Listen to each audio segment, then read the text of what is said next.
Kamareddy declaration ప్రకారం ప్రతి సంవత్సరం బీసీల కోసం 20,000 కోట్ల రూపాయల బడ్జెట్ ఇస్తామని చెప్పారు. కానీ ఇప్పటివరకు 20 పైసలు కూడా ఇవ్వలేదు. బీఆర్ఎస్ అంటే భారత రాష్ట్ర సమితి కాదు, బహుజన రాష్ట్ర సమితి. ఈ బీసీ బిల్లు పాస్ అయ్యి 42% రిజర్వేషన్లు అమలు కావాలంటే ఈ సూచనలు పాటించండి అని మాత్రమే చెప్తున్నాం. మా సూచనలు మీరు విమర్శలుగా భావించకండి అన్నారు ఎమ్మెల్యే గంగుల కమలాకర్. మీరు కామారెడ్డి డిక్లరేషన్ క్లియర్ ఇచ్చారు.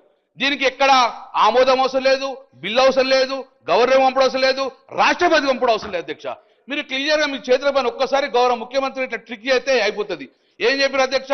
42% మంత్రివర్గంలో స్థానం ఇస్తాం, 40% ఇస్తాం. అధ్యక్ష, మేము కోరుతున్నాం మీరు మీ మంత్రులు ఎవరన్నా 42%లో మీ 18 మంత్రులు 40% బీసీలకు మంత్రులు ఇవ్వండి. మేము సంతోషం. ఎవరైనా కానీ ఒక బీసీలని మంత్రులు ఇవ్వండి అధ్యక్ష.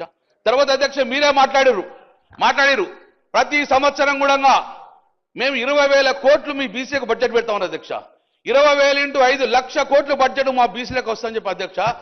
20 నెలలైంది అధ్యక్ష, 20 పైసలు మా బీసీలకు బడ్జెట్ మీరు పెట్టాలి. 20,000 కోట్లు అంటే ఎక్కడున్న అధ్యక్ష? మీరు పెట్టలేకపోయారు అధ్యక్ష. అధ్యక్ష, మీరు ఇంకా నేను ఒక్కసారి ఇది మీ చేతిలో ఉన్నది, ఇది చట్టం అవసరం లేదు, ఎవరు అవసరం లేదు అధ్యక్ష.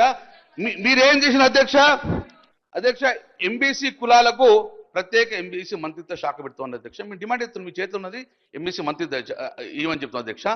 తర్వాత తెలంగాణ రాష్ట్రంలో ఏ వర్క్ అయినా కూడా అది మున్సిపాలిటీయా, ఇరిగేషన్ ఏదైనా కానీ బీసీల కోసం 42% కేటాయిస్తాం అధ్యక్ష.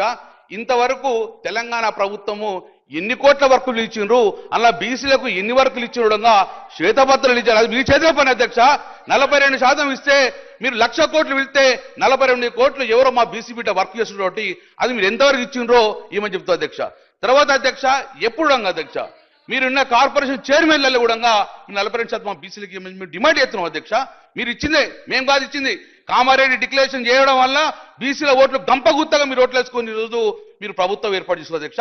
బీసీలను విస్మరించద్దని చెప్పేసి మీకు మళ్ళొక్కసారి కామారెడ్డి డిక్లరేషన్ మీకు చెప్పడం అధ్యక్ష. స్పీకర్ సార్, మేము clear on behalf of BRS party. ఈరోజు బీఆర్ఎస్ పార్టీ అంటే భారత రాష్ట్ర సమితి కాదు సార్, బహుజన రాష్ట్ర సమితిగా ఈరోజు పేదలు అంటున్నారు. కాబట్టి మేము చెప్తున్నాం సార్, మేమందరం ఒకటే అధ్యక్ష. ఈ బిల్లు పాస్ కావాలి, 42% బిల్లు రావాలంటే దయచేసి ఈ సూచనలు పాడండి. కానీ బిల్లు పాస్ చేసుకొని జీవో ఇచ్చేసుకొని ఎలక్షన్ పోతే న్యాయవస్థ చిక్కు వస్తే కాబట్టి న్యాయవస్థ చిక్కు రావద్దంటే you have to follow the same Ambani Shankar గారు ఎట్లా చేస్తారో అలాగా ఫాలో చేయని చెప్పేసి నేను ప్రభుత్వం రిక్వెస్ట్ చేస్తున్నా. మా సూచనలు దయచేసి పరిగణలోకి తీసుకోండి. మా సూచనలు మీరు ఎట్టి పోస్టులో దాన్ని విమర్శగా భావించకండి. ఇది ఒక్క గంగుల కమలేష్ కాదు, కోట్లాది 2 కోట్ల మంది బీసీల యొక్క భవిష్యత్ తరము. మేము తప్పు చేస్తే మా భావితరానికి తప్పు జరుగుతుంది కాబట్టి మా భావితరానికి అన్యాయం కావద్దని చెప్పేసి అవకాశం కాబట్టి భావితరానికి న్యాయం జరగాలంటే డెఫినెట్ గా ప్రొసీజర్ ఫాలో కావాలని చెప్పేసి నిజంగానే ప్రభుత్వం చిత్తశుద్ధి ఉంటే ఇదే ఫాలో కాండి.